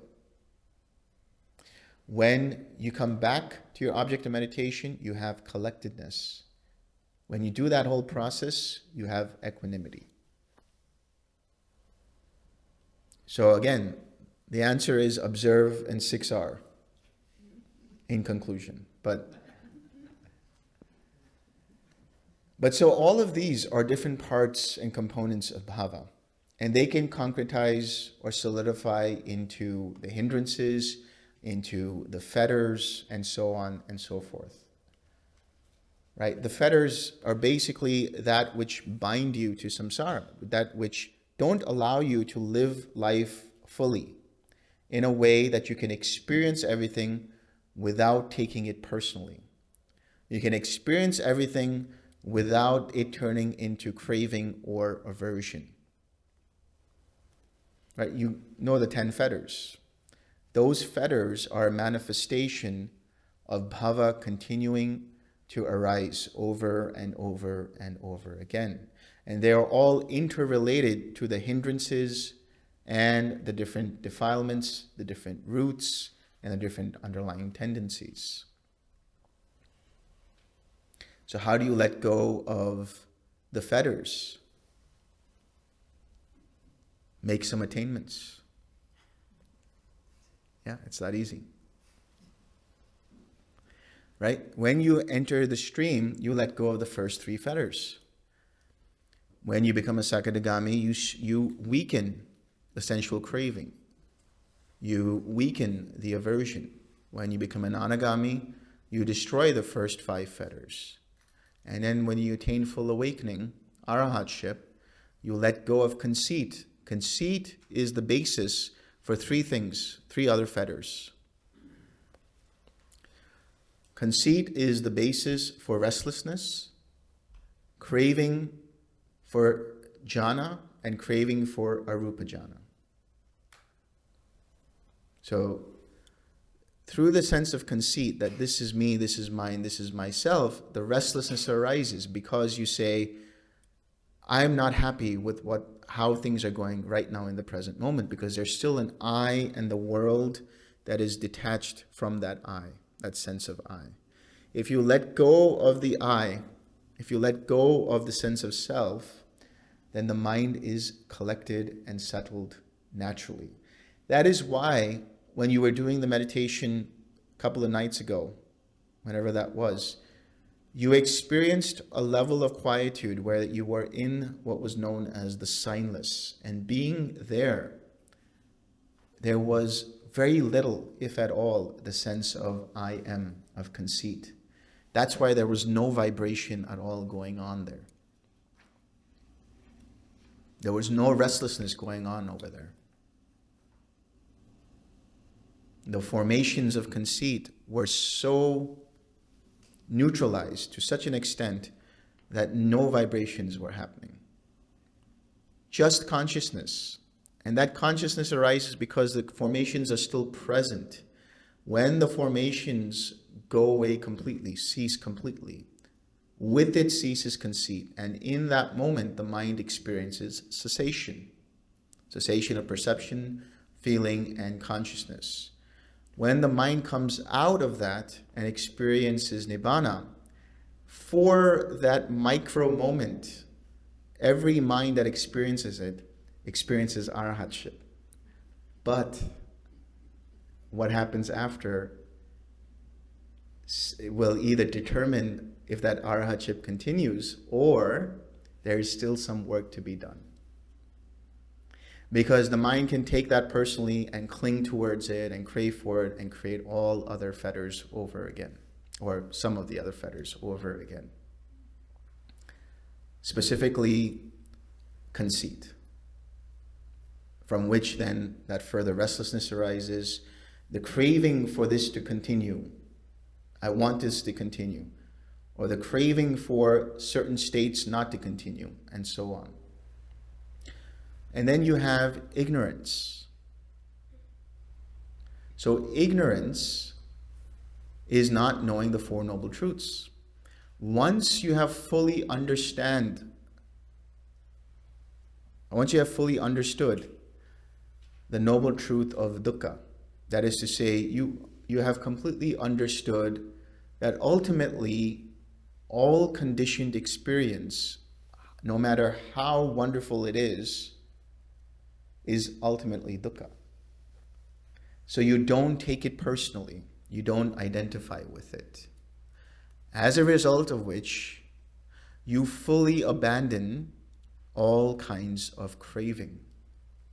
Craving for existence, craving for non-existence, and craving for sensual desire, sensual experiences. When you do that, you fully experience Nirodha, Dukkha Nirodha. You realize for yourself the truth of Nibbana, the reality of Nibbana. And how did that happen? That was facilitated through the cultivation of the fourth noble truth, the path itself. So the repeated practice of the path is what will take you to the end. Ignorance is standing in the way. Just a lack of mindfulness. You need full commitment, full dedication. I'm not talking about pushing. I'm not talking about making the wrong type of effort. I'm not talking about suppressing the mind. I'm not talking about crushing mind with mind. I'm talking about diligence and total commitment in every waking moment to walk the path. Nothing less.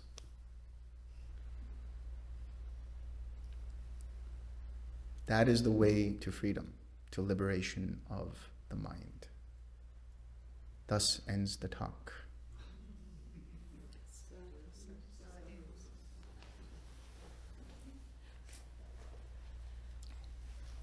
So Jordan, what do you want to do? Oh wait, you got to share merit. Thank you. Counting on us. May suffering ones be suffering free, and the fear struck fearless be. May all beings find relief that we have thus acquired for the acquisition of all kinds of happiness. May all beings inhabiting space and earth, devas and nagas of mighty power, share this merit of ours. May they long protect the Buddha's dispensation. Sadhu, sadhu, sadhu.